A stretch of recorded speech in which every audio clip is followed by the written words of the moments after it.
औज़ु बिल्लाहि मिनश शैतानिर रजीम बिस्मिल्लाहिर रहमानिर रहीम। मां आहियां मुहम्मद सुलेमान आरी जो अॼु 29 मार्च 2025 जो ॾींहुं आहे ऐं अॼु असांजो मौज़ू आहे आरीजा क़ौम जा कबीला कजलपुर मां लॾे आया ख़ैर मोहम्मद आरीशा में राश जे इरादे सां। नूर मोहम्मद आरीजो ऐं उन जो रहाइश इख्तियार करण जो जेको ज़मानो हुयो उहो 1970 खां बाद जो ज़मानो हुयो। नूर मोहम्मद के 3 पुट आहिनि, अली गौहर, असगर अली, अकबर अली।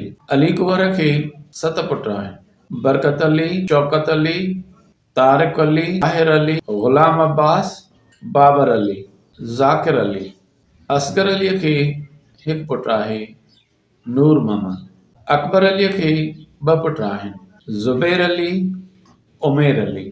अब्दुल्ला आरी जो कचाई 1974 में कजलपुर जे भरिसां कचाइनि जो पाड़वा उतां लॾे करे ॻोठ ख़ैर मोहम्मद आरीजा जे नए अॾजंदड़ पाड़े कलंदराबाद में अची रहाइश इख्तियार कई। अब्दुल्ला खे 3 पुट आहिनि, नसरुल्लाह, नेमतुल्लाह, अमानुल्लाह। नसरुल्लाह खे 2 पुट आहिनि, अब्दुल्लाह, मोहम्मद इस्माइल।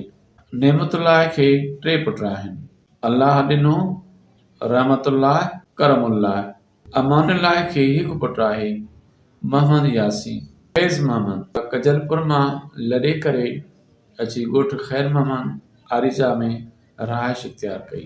फैज़ मोहम्मद खे 4 पुट आहिनि, मोहम्मद रफ़ीक, गुलाम मुस्तफ़ा, मोहम्मद शरीफ, अयाज़ अली। मोहम्मद रफ़ीक खे 4 पुट आहिनि, शफ़ीक रहमान, अतीक रहमान, सईद रहमान, तौफ़ीक अहमद। गुलाम मुस्तफ़ा खे 1 पुट आहे, अज़नान अली। मोहम्मद शरीफ खे 2 पुट आहिनि, मोहम्मद हनीफ, फैज़ मोहम्मद। शफ़ीक रहमान खे 1 पुट आहे, तसव्वुर अली। अतीक रहमान खे 1 पुट आहे, मोहम्मद ज़ैन।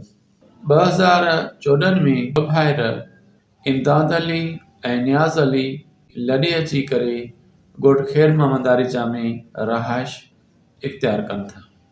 इमदाद अलीअ खे 6 पुट आहिनि, सदाम अली, राशिद अली, मोहम्मद परियल, जबार अली, जमील अली, ख़लील अहमद।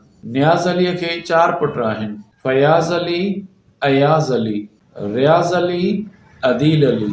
सदाम अलीअ खे 2 पुट आहिनि, फरहान अली, फैज़ान अली। नबी बख्श पुट कादिर बख्श भी कजलपुर मां लॾे अची ॻोठ ख़ैर मोहम्मद आरीजा में रहाइश इख्तियार कई। नबी बख्श खे 3 पुट आहिनि, नसीर अहमद, समीर अहमद, सज्जाद अली। परवेज़ अली पुट मोहम्मद हाशिम भी 2023 में लॾे करे ॻोठ ख़ैर मोहम्मद आरीजा में रहाइश इख्तियार कई। परवेज़ अलीअ खे 2 पुट आहिनि, मोहम्मद हसन, साबिर अली, लाल बख्श।